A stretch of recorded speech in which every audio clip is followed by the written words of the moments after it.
నిధులు లేవు, విధులు లేవు. విభజింపబడ్డ రాష్ట్రంలో ఏమీ చేయలేకపోతున్నామని మన నేతలు ప్రతిరోజు వాపోతున్నారు. ప్రజలు కూడా రాష్ట్రాన్ని విభజించిన కాంగ్రెస్ పై కారాలు మిరియాలు నూరుతున్నారు. దాన్ని మరింత రెచ్చగొడుతూ మన పార్లమెంటు సభ్యులు ఏడాది కాలం నెట్టుకొచ్చారు. ఒక్కసారి ఈ ఏడాది కాలంలో ఈ మహనీయులు చేసిందేంటో చూస్తే ప్రజలకు ఓ విషయం బోధపడుతుంది. అన్ని ఉన్న అల్లుడి నోట్లో శనిలా రాష్ట్రాన్ని మార్చిన మన నేతలపై జెమినీ న్యూస్ ప్రత్యేక కథనం.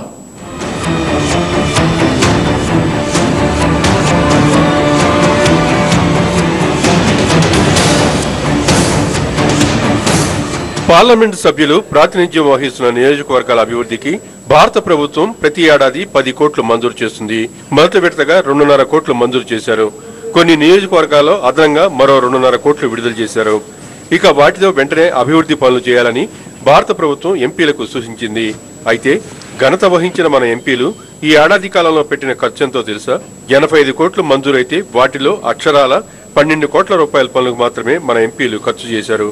అంటే మొత్తం 25 మంది ఎంపీలంతా కలిసి తమ ఎంపీ నిధుల్లో చేసిన డెవలప్మెంట్ వర్క్స్ ఈ రాష్ట్రంలో 12 కోట్ల రూపాయలు మాత్రమే.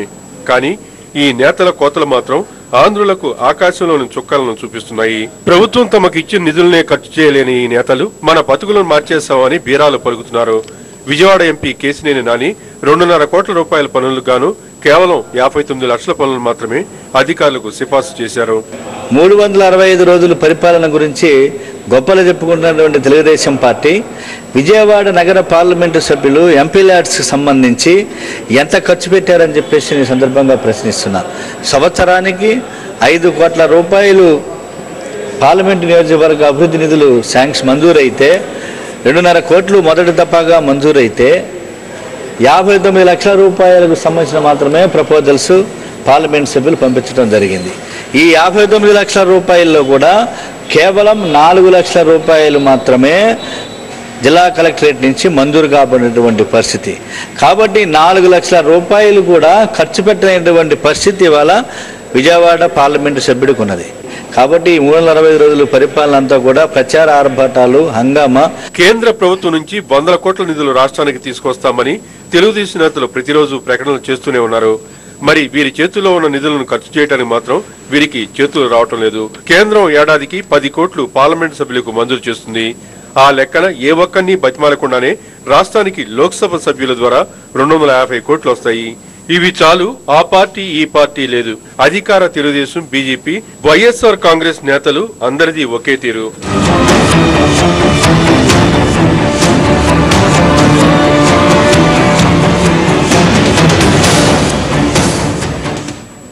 విజయవాడలో అభివృద్ధి పనుల్లో ఎంపీల నిధుల నామమాత్రపు ఖర్చులపై మరిన్ని వివరాలు మా ప్రతినిధి సుబ్బారావు అందిస్తారు. Thank you.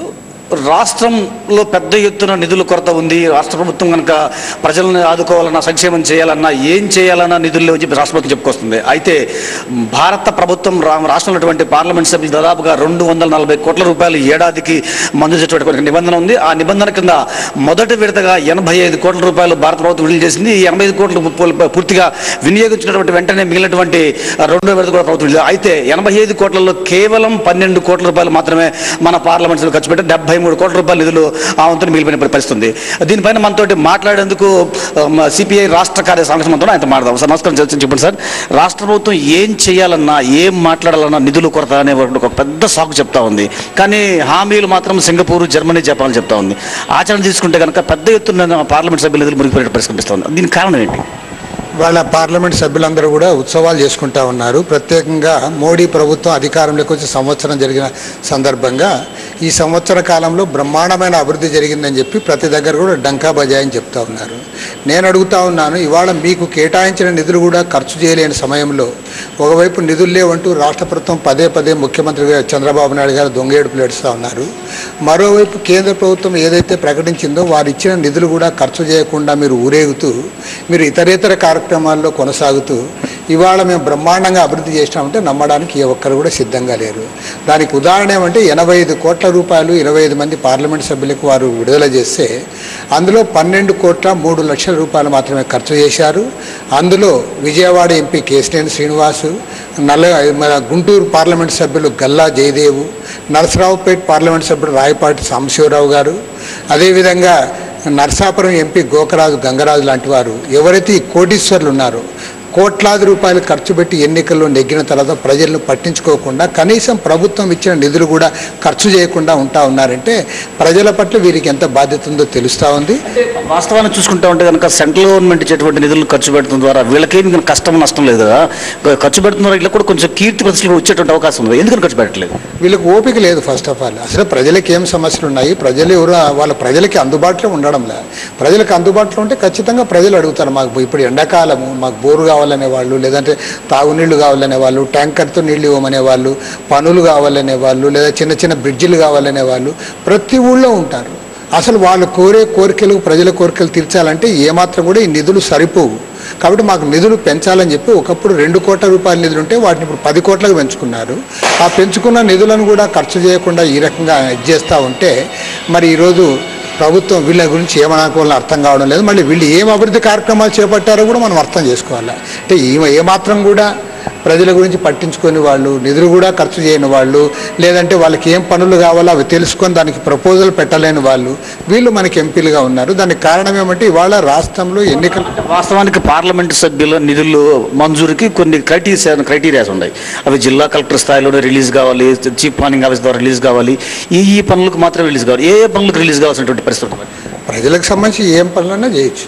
అవి వాళ్ళ ఒక ఊళ్ళో కమ్యూనిటీ హాల్ కట్టుకోవచ్చు, ఒక ఊళ్ళో రోడ్ వేసుకోవచ్చు, ఒక ఊళ్ళో బ్రిడ్జి కట్టుకోవచ్చు, లేదా మరో చోట వారి స్కూల్ బిల్డింగ్ కట్టుకోవచ్చు, తర్వాత డ్రింకింగ్ వాటర్కి ఇవ్వచ్చు, అనేక కార్యక్రమాలకు ఇవ్వచ్చు. కాబట్టి ఏమంటే ప్రజల దగ్గర వీళ్ళు ప్రజలకు అందుబాటులో లేరు. ప్రజలకు అందుబాటులో ఉంటే ప్రజలు కోరుతారు, కోరినప్పుడు వెంటనే వాళ్ళ పిఏ ద్వారా లెటర్ రాసి పంపిస్తారు. ఎప్పుడైతే వీళ్ళ ప్రపోజల్ పోతుందో ప్రపోజల్ పెట్టుకొని వాళ్ళు అక్కడ ఉన్న చీఫ్ ప్లానింగ్ ఆఫీసర్ ఉంటారు జిల్లా స్థాయిలో, వాళ్ళు కలెక్టర్ కలిసి వాళ్ళు ఇచ్చేయడం జరుగుతుంది. కాబట్టి ఏమంటే వీళ్ళు ప్రజలకు అందుబాటులో లేని వాళ్ళు, ఎలక్షన్లో డబ్బు ఖర్చు పెట్టి గెలిచిన వాళ్ళు, ఏమాత్రం కూడా ప్రజల పట్ల వాళ్ళ సమస్యల పట్ల పరిష్కారం పట్ల ఈ శ్రద్ధ లేని వాళ్ళు, కాబట్టి ఈ రకంగా జరుగుతూ ఉంది. విజయవాడ పార్లమెంట్ సభ్యుడు చెప్తా ఉన్నాడు, పార్లమెంటరీ కౌన్సిల్సీ మొత్తంలో ఒక సమగ్రమైనటువంటి నివేదిక తెప్పిస్తా ఉన్నాను, సర్వే చేయిస్తా ఉన్నాను, ప్రతి గ్రామానికి అన్ని సమస్యలను రికార్డ్ చేసిన తర్వాత వాటిని మొత్తం కూడా పరిష్కరిస్తాను, ఈ 5 ఏళ్లలో దశల వారీగా పరిష్కరిస్తానని చెప్తా ఉన్నారు. చేతిలో నిధులు ఉన్నాయి, ఇంకా ఆయన పరిష్కరించడానికి ఎట్లా చూడాలి మనం? ఉట్టికి ఎక్కలేనమ్మా స్వర్గానికి ఎక్కిందంట. అసలు నీకు ఇచ్చిన నీ చేతిలో ఉండే నిధులే ఖర్చు చేయలేని వాడివి నువ్వు పెద్దగా సమగ్రమైన ప్రణాళికలు చేసుకుని ఎప్పుడు చేస్తూ ఉన్నావు. కాబట్టి ఏమంటే వీళ్ళందరూ కూడా వీళ్ళు అసలు ఈ దశలోనే లేరు. ఊరికి ఏదో రాజకీయ ఒక పక్క చంద్రబాబు నాయుడు, ఒక పక్క నరేంద్ర మోడీ పొగుడుతూ కాలయాపన చేస్తూ ఉన్నారు తప్పితే వీరు సాధించింది ఏమి లేదు, మన రాష్ట్రానికి వచ్చింది లేదు.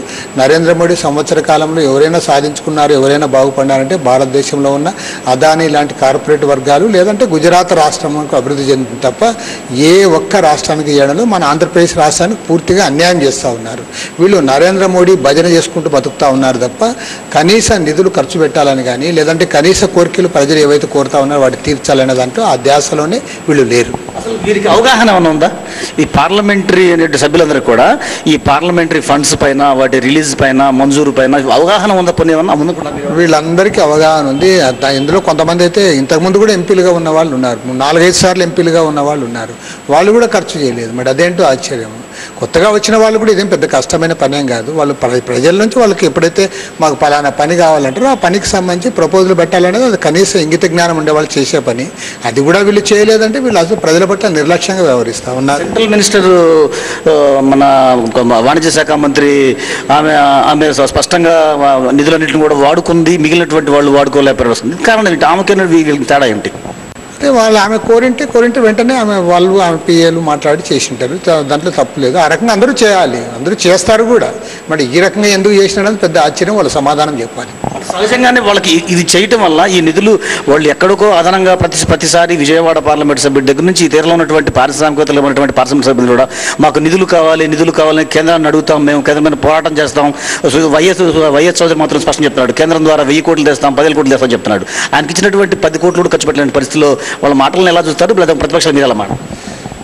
వాళ్ళ ప్రజలు సమాధానం చెప్పాలి, ఓటర్లకు సమాధానం చెప్పాలి, వారు ఎందుకు నిధులు ఖర్చు చేయలేదో చేయాలి. తర్వాత వాళ్ళకి ఒకవేళ నిజంగా వాళ్ళు ఏదైనా ప్రతిపాదనలు పంపి ఉంటే ఆ ప్రతిపాదనలకు ఎందుకు శాంక్షన్ కాలేదో కూడా వాళ్ళ ప్రజలకు సమాధానం చెప్పుకోవాలి. ఖచ్చితంగా ప్రజలు నిలదీస్తారు. అందుకోసం ప్రజలు వీళ్ళ పట్ల తీవ్రమైన అసంతృప్తితో ఉన్నారు. వీళ్ళ వైఖరి పట్ల, వీళ్ళు చేస్తున్న వ్యవహారాల పట్ల, వీరి మాటల పట్ల ఇవాళ రాష్ట్రంలో ప్రజలందరూ కూడా తీవ్రమైన నిరసనతో ఉన్నారు. ప్రత్యేకించి తెలుగుదేశం, బీజేపీ ఇద్దరు కూడా దొంగాట ఆడుతూ ఉన్నారు. ఆ దొంగాట పట్ల కూడా రాష్ట్రానికి ప్రత్యేక హోదా విషయంలో కూడా వీళ్ళిద్దరూ దొంగనాటకం ఆడుతూ ఉన్నారు. ఆ దొంగనాటకం పట్ల కూడా ప్రజలు గమనిస్తూ ఉన్నారు. దాదాపు ఇప్పుడు చూసుకుంటే కనుక ఇటు కేంద్రంలో బీజేపీ అధికారంలో ఉంది, రాష్ట్రంలో టీడీపీ అధికారంలో ఉన్న పరిస్థితి ఉంది. ఈ నేపథ్యంలో రెండు పార్టీల ఎంపీలు ఖర్చు పెట్టట్లేదు, కానీ పక్కన టీడీపీ ఎంపీలు అంటున్నారు కేంద్ర ప్రభుత్వం ప్రత్యేక హోదా ఇవ్వట్లేదు, మేము ఒత్తిడి చేస్తాం అని చెప్తా ఉన్నారు. మరో పక్కన బీజేపీ ఎంపీలు ప్రత్యేక హోదా ఇవ్వకపోయినప్పటికీ కూడా ఆ స్థాయిలో నిధులు ఇస్తామని చెప్తున్నారు.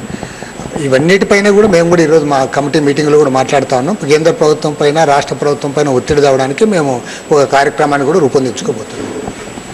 మొత్తం మీద చూస్తూ ఉంటే కనుక ఏదైతే కేంద్ర ప్రభుత్వం ఉందో, భారత ప్రభుత్వం ఆ నిధులు మంజూరు చేసిందో, ఆ నిధులు పార్లమెంటరీ సభ్యులకి ప్రతి ఏడాది కూడా వారి కాన్స్టిట్యున్సీలో దాదాపుగా 10 కోట్ల రూపాయల నిధులు వ్యయం చేసి మంచినీటి అవసరాల దగ్గర నుంచి రోడ్లు, విద్య, వైద్యం, ప్రాథమికమైనటువంటి సదుపాయాలు ఏముండో అవన్నీ కూడా పూర్తి స్థాయిలో కల్పించేందుకు ఈ నిధులను వినియోగించే అవకాశం ఉంది. అయితే గత ఏడాదిలో ప్రతి పార్లమెంట్ సభ్యుడు కూడా 10 కోట్ల రూపాయల వరకు మంజూరు చేసినటువంటి కేంద్ర ప్రభుత్వం 2.5 కోట్లు ప్రాథమికంగా మంజూరు చేసింది. ఆ 2.5 కోట్లలో కూడా చాలా మంది, దాదాపుగా 26 మంది ఉన్నట్టు పార్లమెంట్ సభ్యుల్లో 20 మంది వరకు కూడా కేవలం 1 కోటి రూపాయలు కూడా వాడుతున్న పరిస్థితి ఉంది. అంటే ఓ పక్కన నిధుల కోసం రాష్ట్రం పెద్ద ఎత్తున కటకటలాడుతూ ఉంటే వచ్చినటువంటి నిధులను రాష్ట్రంలో ఉన్నటువంటి పార్లమెంట్ సభ్యులు వాడకపోవడం అనేది ఏ రకమైనటువంటి డెవలప్మెంట్కి సింబల్. గత ఏడాది కాలంలో మేము పెద్ద ఎత్తున అభివృద్ధి చేసామని చెప్తున్నటువంటి పార్లమెంట్ సభ్యులు ఈ నిధులు ఖర్చు పెట్టకుండా అభివృద్ధి చేసాం ఎలా చెప్పగలుగుతారని చెప్పేసి సందర్భిస్తారు. ఇది పరిస్థితి. Auto studio.